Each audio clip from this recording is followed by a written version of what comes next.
when lockdown came, how things actually went into two different directions. One was what we knew as ministry and understood as ministry, to a church, a local church gathering on a Sunday. On the other side was obviously ministry that had to go online within 24 hours.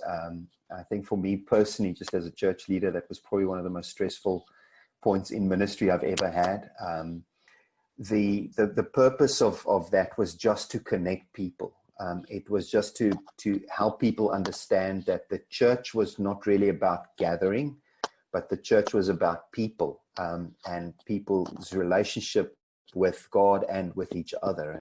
We obviously took our services online, as I suppose most other churches did. But we did a few other things. We made sure that the team had regular contact with people in the church. We immediately put a buddy system in place. So some of our older folks who perhaps didn't have technology or weren't accessible to some of the technology that we immediately started using. And these people just came alongside, and all that they did was they became a friend. It initially started off for us as something of a let's just connect people, until the initial dust settled, and then it became a completely different conversation around the table. We felt that we perhaps wouldn't gather until at least January 2021 at the earliest. And so in this time, we've started doing other things. A few Sundays ago, we had 3 different picnics in 3 different areas. Whilst we could still have picnics, obviously that won't be possible to do at the moment. But and it was interesting to hear people's feedback there, that a very high percentage of our people actually felt that they wouldn't really want to go back to specifically that venue. Not that it had anything to do with that venue, but I think it was the sense of what we were experiencing in terms of our growth in faith had taken on new shape and form. And we would be willing to explore a little bit more of this and then discover what are the gaps, what are the things we feel we're missing, and how can we perhaps, not replace, but how could we perhaps supplement our journey, our faith journey, our sense of community in a different way, rather than us gathering on a Sunday morning in a specific building and site. The other interesting thing that happened for us was that we started getting people from outside of our community that connected to our Sunday celebrations quite strongly. So we had people from Wales that connected to us, and then started an online life group. And then we had people from just outside North London that connected with us. They started an online life group. Then we had people in our congregation that said, hey, but hang on, I quite like this thing. We've got friends in 4 different continents that can meet up on the same time for a life group.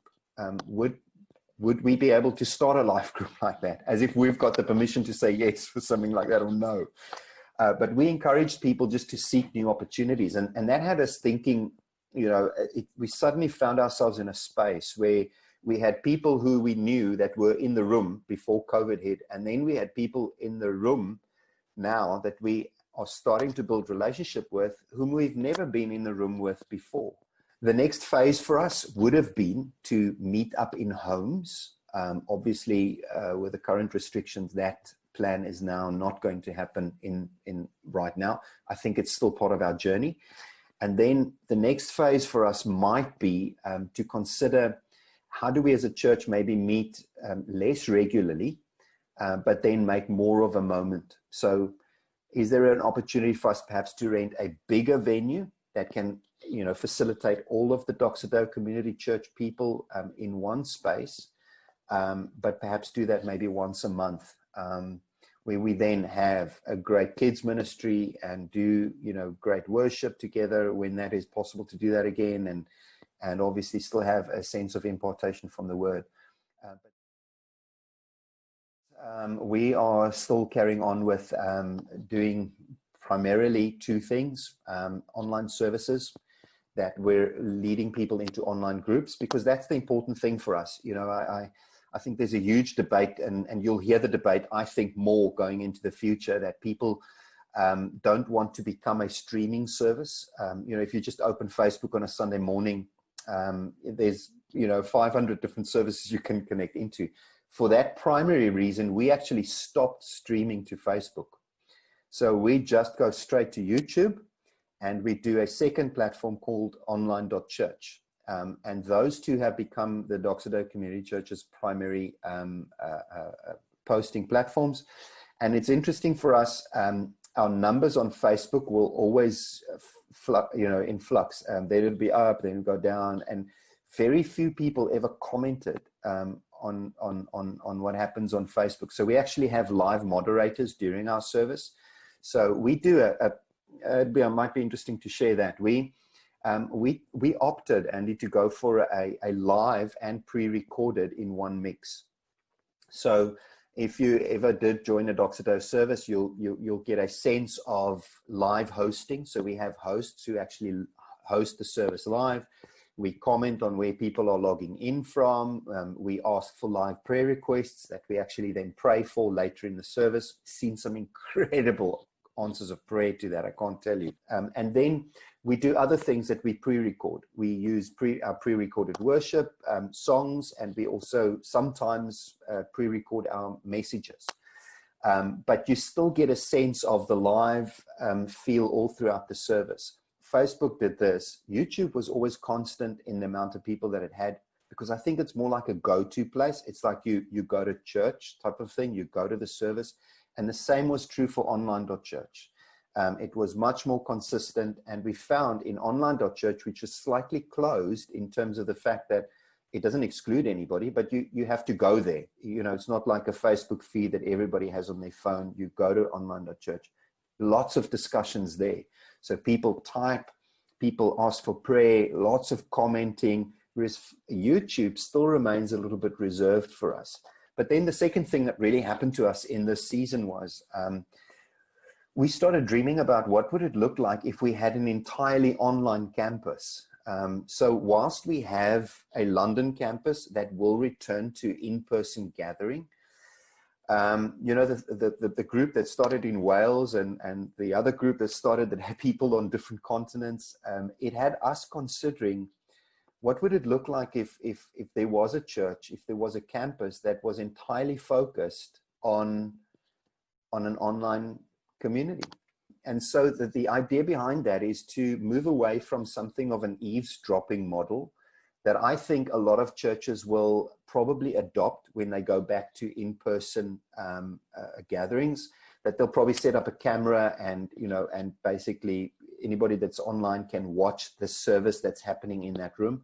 We want to move away from that. We want to do something for people who want to connect online. Obviously, I think the challenge there is for us, how do we move into a discipleship model? And there's really a lot of work going in from our side at the moment to say, how do we move people from attendance or viewing, which is the new attendance, into engagement? And for us, the measure of whether we're really being effective in this will be when we start getting stories back from people all across the world who can now be a part of this campus to say, this is what we've done in our community in order to change our city, to impact our world. And I think for me at that stage, we'll recognize that something of the discipleship process is effective and really impacting people's lives, because that's our heart. We have no desire to become another television ministry, which there are loads of, or just be another face online. I think the heart to disciple people remains the critical factor for us. So in October, the 4th of October, actually the week of the 4th of October, we'll be launching this fully fledged online campus. Whilst as fearful I am of this entire venture, just to think, what on earth are we doing with starting an online church? There's something of a resilience in me that feels, I want to trust God for this. He knew this was coming. What could it look like? I think one of the biggest concerns I have, I suppose, is that we do not allow ourselves to be poured out into a new wineskin. That's the first concern, that we so hold on to our forms and structures which I think are bound to time. It's the gospel that's timeless. It's not our form and structure that we must be. And the same is true for the new wineskin, that we don't get caught up so much with the new wineskin that we lose sight of the new wine. And I think, you know, as we enter the debate, and we will have it for many years to come still, I suppose, you know, online versus in person, and the pros and the cons between the two, and how do we think about this? I think if you just go back to in person and you do not brace online, I think you're going to miss it. I think if you just think online and you do not understand how to disciple in person, I think it was interesting. I read the other day an article because I wanted to know what relationships will look like in the United Kingdom in 10 years from now online. And I found a fascinating read. It was written by eHarmony. Okay, bear with. But they reckon that 7 out of 10 relationships in the United Kingdom is going to start online by 2030. There's a yearly revenue of they're talking about 256 million pounds a year that will go into that industry, because people want to connect online and then move to in person. And I think that's where the church must not miss it. I think our online ministry in a very big way can become it becomes the porch. It becomes the window through which people look. And yes, I think some of it, I hope, will move from there and really become community as we learn how to do relationship online. And that's why Sheree and I are starting the online campus. But I think for other people, it's going to be through that door, through that porch, into local communities, local expressions. And all of those have got pros and cons to it. I don't know if